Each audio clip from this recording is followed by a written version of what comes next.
Sorry for the long wait for this video. To be honest with you, I didn't even want to post it anymore because I waited too long and we'll have a new episode in just 2 days. But I feel like I need to share some thoughts about this episode because I truly believe the next one is going to be really wild, and we'll have a lot to discuss afterward. We really needed this slower episode because I felt like things were a little rushed at the beginning, and I feared that this season would become too fast-paced in trade character development for answers to the show's main questions. But this episode felt like a breath of fresh air. We saw the show setting the stage for what's coming next, and we got to see the characters' emotional states and the context behind their decisions. I really liked Fatima in this episode. Fatima's mentality has always impressed me, and I was a little disappointed to see her downfall in Season 3, even though that downfall was totally understandable. Seeing her interaction with Elgin made me think about the Fatima we saw in Season 1, a reminder to all of us that despite everything she has gone through, her core self is still there. It also creates a perfect parallel with Tabitha. Both of them went through a similar traumatic event, but they reacted differently. To be honest, I expected Fatima to lash out at Elgin in the same way Tabitha lashed out at Jade, telling him it was his fault that Smiley was reborn because if he hadn't listened to a strange apparition and kidnapped her, none of this would have happened. Instead, she is very rational about it, understanding that both of them were manipulated by this place. Elgin isn't a bad person. He never was. Some people fail to understand that. The exact same thing happened with Sarah. This show is excellent in this regard, making people question, what are you willing to sacrifice to go home? And is the good of one person the same as the good of the many? Was Sarah wrong for trying to kill Ethan if it really meant bringing everyone home? This is one of the oldest and most debated questions in philosophy, and it always reminds me of the trolley problem. Seeing the beginning of the reconciliation between Fatima and Elgin made me wonder if Elgin will have a similar fate to Sarah, and eventually get a redemption arc as well. I'm also really curious about what they're going to do with all that dirt. The first thing that came to my mind was that they might somehow shape it, but into what? Could Fatima try to make a totem out of dirt? And another question I don't see anyone asking is, where is that dirt coming from? Is it normal dirt, or is it coming from somewhere specific, like the root cellar? One thing I'm sure about is that Ellis will eventually fight Elgin. Maybe Elgin will come into their room wanting to talk to Fatima, only to find Ellis there, who completely loses it and starts attacking him, telling him to stay away from Fatima. Or maybe Ellis will see Fatima and Elgin together. I don't know exactly how it will happen, but I definitely think it will happen, and Fatima will defend Elgin. I can totally see that happening. I also really liked how, in episode 1, Fatima had a breakdown and told everyone in that room that nobody believed her. While here with Elgin, she tries to be understanding instead of blaming him. The reason I think this happened is because Fatima can be vulnerable with those people. When she had that breakdown, the people present were Ellis, Boyd, Donna, and Christy, all people she trusts the most. That's why she allowed herself to share her real thoughts and emotions. We saw a very different side of her here while she was talking with Elgin. Moving forward with what seems to be Acosta's redemption arc, I have some mixed feelings about it. On one hand, I'm happy that she finally admitted that the way she behaved was wrong, and that Boyd gave her another chance to do good for the town. On the other hand, I kind of feel like everyone is getting a redemption arc. I don't know about you, but I don't think every character should end up being good. I feel like some of them should remain antagonists until the very end, the ones constantly poking the beehive. I expected Acosta to become one of the main reasons the town would descend into chaos, maybe by rallying people against Boyd or something like that. Samantha Brown did an extraordinary job portraying this character. She made me hate her almost as much as I hated Joffrey in Game of Thrones. But don't get me wrong, I won't hate it if she gets a redemption arc. I just wasn't expecting it, so I'm really curious to see how it plays out.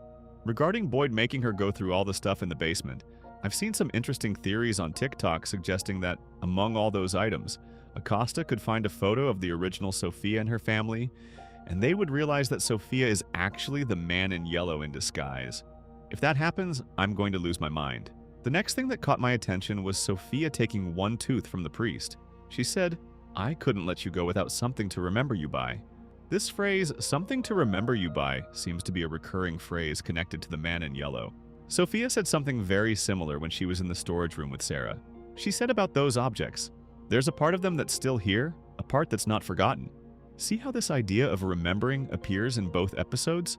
I believe this is intentional, and it's going to play a major role in the future. In one of my videos, I had a theory regarding this exact thing. When Victor goes into Sarah's basement in order to remember what happened on the night everyone died, he tells Sarah that the boy in white instructed him to take one item from every person who died and bury it. I theorized that because we saw in the trailer that the man in yellow used the suitcase to shapeshift in order to transform into a different person, he needs something personal from them, something to remember that person by. Seeing Sophia say those exact same lines and take one tooth from the priest makes me think my theory might actually be right. The man in yellow needs one personal item in order to transform into a specific person, and if that person is buried before he can take one of their belongings, then he can no longer transform into them. This could explain why the boy in white told Victor to take one item from every person and bury it, because the boy in white is trying to stop the man in yellow. Let me know what you think about this theory in the comments, because I genuinely think there's something here. We can already see that Sophia is starting to stir things up between people. She purposely asked Kenny when things started becoming this bad in order to make him believe that everything terrible began when the Matthews family and Jade arrived in town. Just look at the way she asked him. And ever since then, things have been bad? But Kenny immediately dismisses the idea, replying, "No, that's not what I mean." I believe Sophia told Julie the exact same thing. In fact, I bet she was even more direct with her, and Julie lashed out because of it. Just imagine it. You just buried your father, and then a new girl tells you that everything bad that happened in that town is because of you. I can also imagine Sophia telling Julie that she heard from Kenny that everything started going downhill the day they arrived. The man in yellow said that not only to create tension between Julie and Kenny, that wasn't his real goal. The real reason why Sophia created that scene in the diner was because of the people who were present there at that moment. The entire scene was orchestrated so that everyone around them could overhear the conversation. It's a subtle way of planting that idea in their heads. The man in yellow knows it won't be easy to break Kenny, Boyd, or the Matthews family that way, but he also knows that the others will keep thinking about it once they go home. They'll think about it while trying to sleep at night. Before the Matthews family arrived in town, they had 96 days without any incidents. That's 3 full months where people could finally breathe easy and nothing terrible happened. So, the average townsperson hearing that conversation would inevitably start connecting the dots in their mind, setting the stage for the moment when they tear themselves apart. As for Julie telling her mother, why did it feel like those crows were celebrating? I actually don't think she was right. I don't think the crows were celebrating at all. I think they were trying to warn the town, trying to tell everyone that something was wrong with those deaths, and that the man in yellow was responsible for them. Just look at Sophia's reaction when it happens. She seems confused. After looking at the crows, she quickly looks around to see how everyone else is reacting.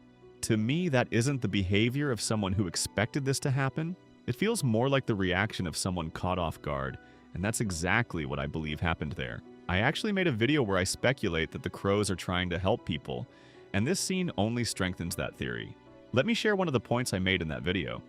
Back in Season 2, when Tabitha and Victor were in the tunnels, they saw a crow being eaten by rats. That scene felt way too random to be meaningless, which is why I think it was subtle foreshadowing that the crows are actually good. Rats are nocturnal creatures, while crows are diurnal. The rats could symbolize the monsters living in the caves, while the crows represent the people living on the surface, in the town. We constantly see the monsters gang up on the townspeople in the exact same way the rats were devouring that crow. It's also not normal for a crow to be that deep underground in those tunnels, which is another reason why I believe that scene was foreshadowing. Otherwise, why would the show even include it? Moving on, I loved how Henry tried to bring some sense into Tabitha. With every episode, I find Tabitha more and more unreasonable, especially in the way she barely seems to think about her children anymore. As I said at the beginning of the video, I believe this episode created a perfect parallel between Fatima's mindset and Tabitha's mindset. Ethan and Julie just lost their father, and yet Tabitha was still willing to risk dying as well. She's one of the most indecisive characters in the entire show. Honestly, I could make a whole separate video dedicated to Tabitha, because there's just so much to talk about when it comes to her character. One nice detail here, something I don't think many people noticed, is the fact that Henry immediately knew Tabitha was lying and planning something dangerous. The reason he caught on so quickly is probably because he was married to Miranda, and Tabitha is Miranda's reincarnation. Most likely, Henry saw this exact behavior countless times with Miranda, so he instantly recognized the pattern in Tabitha. About the boy in white, I was surprised to learn that the tree wouldn't take Tabitha to the lighthouse because I was sure it would. I thought that maybe only her and Jade could go through that tree and reach the lighthouse because they are the reincarnations of the original parents. Now, what did the boy in white mean when he said, "Those are the wrong questions," and "You are getting so close now, but I'm afraid you are running out of time"? I believe that last phrase could be connected to the fact that he is aging. Based on everything we've seen so far, we know that the massacre marks the end of a cycle and that everything gets reset. That's why I believe the boy in white was still a child when Victor first saw him, because he was reset as well when the cycle ended. I think the boy in white is actually a visual representation of the cycles in Fromville. The most interesting scene from this episode, in my opinion, is the moment when Victor finds the clothes of the man in yellow. I strongly believe that the man in yellow is even more dangerous and evil than we originally thought. Just look at Victor's reaction. He's so terrified that he literally pisses himself. That's a very clear sign that Victor already knows the man in yellow, and that he encountered him during the previous cycle. I speculated in another video that Victor would eventually remember the man in yellow, arriving in town in the exact same way he did in this cycle, through a car crash. If we look closely at this scene from the trailer where Victor draws the man in yellow, we can actually see a crashed car in the background. I believe this moment unlocked a hidden part of Victor's memory, and that he will eventually tell everyone about the man in yellow and warn them that another massacre is very close. Another thing I found very interesting is Victor saying to Ethan, "Water is creepy." Victor is the oldest resident in the town, and he spent most of his life exploring and documenting everything, so I found this line particularly interesting. Based on what we learned in the last episode, that the Lake of Tears is real and exists somewhere in Fromville, we can assume that finding it might be connected to getting home. Victor took Ethan to the Brundles, and Ethan said that it wasn't what he was looking for. So my question is, why did Victor say that water is creepy? Did Victor discover the Lake of Tears when he was a child? And could that be the reason he survived for so long?